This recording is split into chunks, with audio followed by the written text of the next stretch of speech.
ये मियाँ वाली की तहसील है पिपला, उसका इलाका है। ये कुछ रेतला और मेरा मिक्स ज़मीन है। ये पूरा 2 एकड़ का ये भी प्लांट है।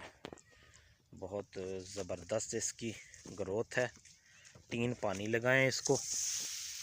ये नीचे से देख सकते हैं आप, अभी गीला है। अभी इसके बाद इसको पानी का देखेंगे लगाना है या नहीं।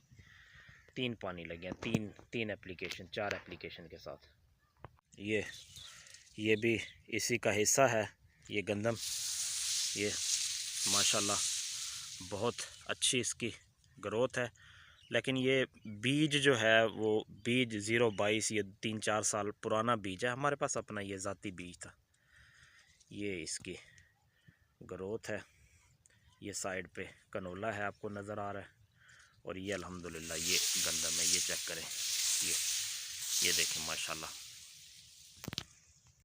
ये गंदम का तकरीबन 1 एकड़ का प्लांट है। और इसमें भी सर की एडवाइस के मुताबिक हमने 1 गट्टू BOP का इसके नीचे और आधा यूरिया का पोटाश नीचे नहीं दे सके। बाकी 3 पानी इसको लगाएं और हर पानी पे जो है 5, 10, 15 + 1 की एप्लीकेशन की है।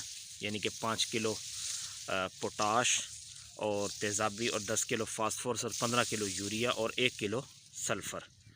इसकी ये आप क्वालिटी देख लें।